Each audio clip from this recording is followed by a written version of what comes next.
Richie's hands still tremble today when he tells this story about Mike Tyson. Even after 27 years, the leader of the Serpent Skull Motorcycle Club cannot drink his morning coffee without remembering that night, the night in Romano's steakhouse parking lot. What was routine intimidation for his crew turned into something else, something that changed Tommy's perspective, about fear, about power, and about the difference between reputation and reality. 5 against 1 should have been easy. It should have ended in a few minutes.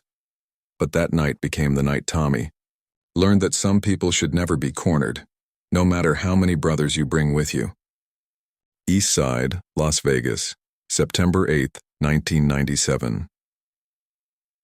The Serpent Skull controlled Saturday nights in this part of Las Vegas, not officially or legally, but at street level, where it truly matters. 5 members of the motorcycle club, wearing leather vests with their colors displayed shining under streetlights, riding custom Harleys that announced their arrival from 3 blocks away. They had built their territory through years of violence and intimidation. Richie was their leader, 6 foot 2 inches, 260 pounds of muscle and covered in tattoos, eyes almost lifeless that had seen too much violence and caused even more.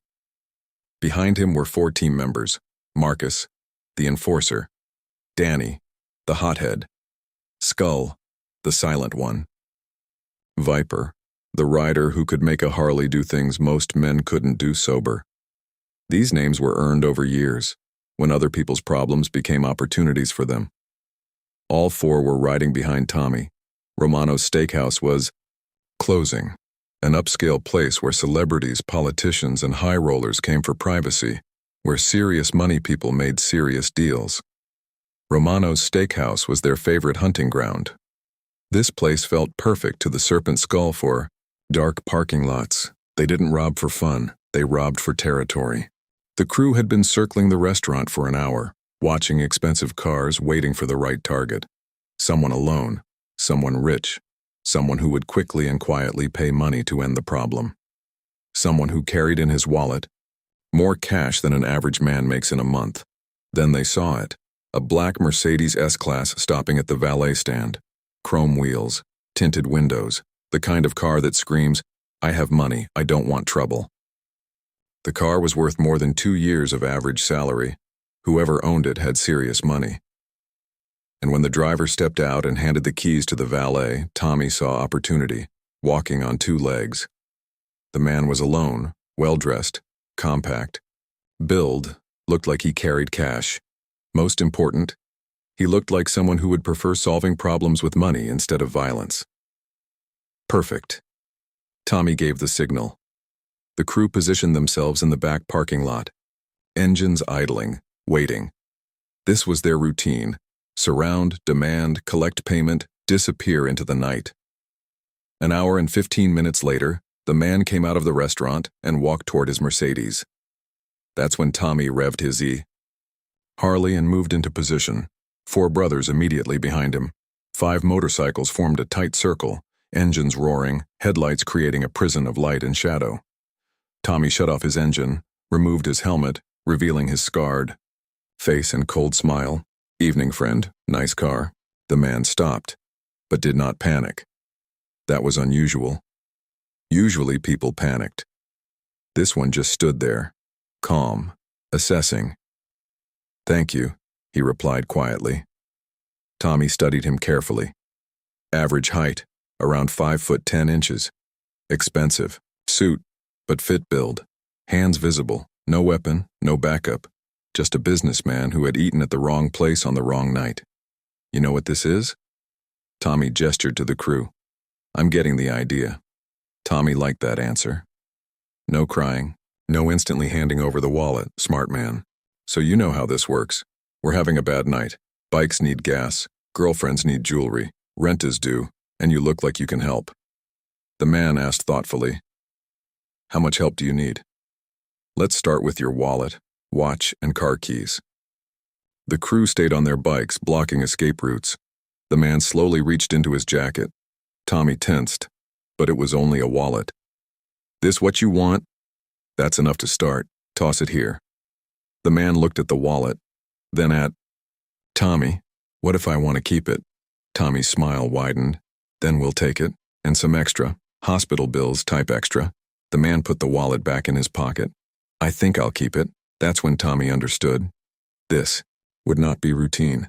Sure, because once this turns physical, the easy road won't be available. I'm sure, Tommy signaled. Marcus and Danny got off their bikes. Last chance. Wallet, watch, keys. The man looked at all five, measured distance, calculated odds, then he smiled. You boys picked the wrong car tonight.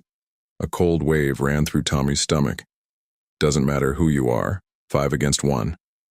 The man's smile remained. You sure about that math? Absolutely. Then, let's find out. What happened next ended in 30 seconds. Tommy swung the tire iron at his head. But when the iron arrived, the man wasn't there. Just a slight movement. Then his right hand hit Tommy's ribs. Air left his lungs. Marcus tried grabbing him from behind, but a left punch to the stomach, then a right to the chin. Marcus fell to the ground. Through bloody lips he looked up. Holy, that's Mike Tyson. The name hit like electricity, engines revved nervously. Mike Tyson, the most dangerous man in professional boxing. For 5 seconds, nobody moved. Danny charged. Mike sidestepped, drove a knee into his chest. Danny fell. Skull tackled. Mike used his momentum and smashed him onto the Mercedes hood. Viper tried to hit. Him with the bike, Mike dove aside, jacket torn. Viper slipped on gravel and got trapped under the bike. Within 30 seconds, the crew was down. Mike stood there, suit torn, hands scraped, but standing. You boys done? He asked, breathing hard. Tommy looked at his crew. They were alive. Yeah, we're done. Mike straightened his jacket. Next time, pick someone else. He got into his Mercedes and disappeared into the Vegas night. The crew never spoke publicly. But in the underworld, the story spread. Within 6 months, everything changed. The club began to fall apart. Marcus moved to Phoenix. Danny avoided confrontations. Skull changed clubs. Viper left a year later. Tommy ran it 3 more years. But the fear was gone. Eventually, he sold his Harley and opened an auto repair shop. 2. This day, if someone asks about that night, he changes the subject, but after a few drinks, he tells everything.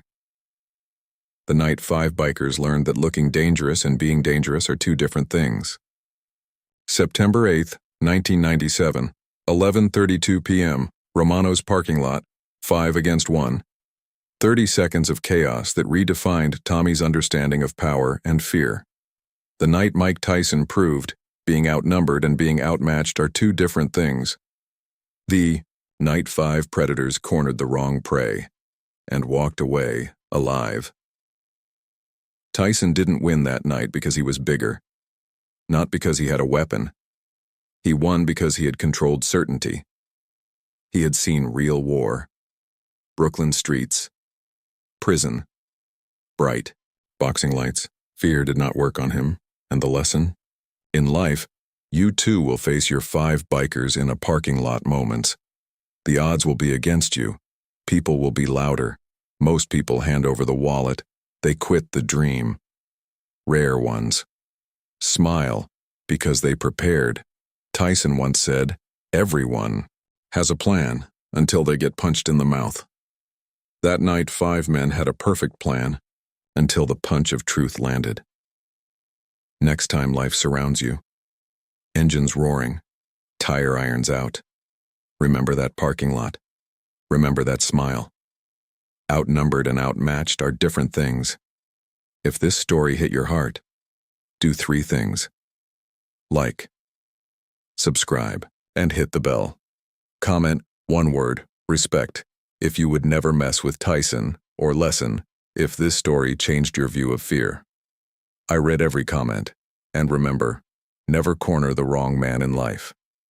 Especially if his name is Mike Tyson. See you in the next video.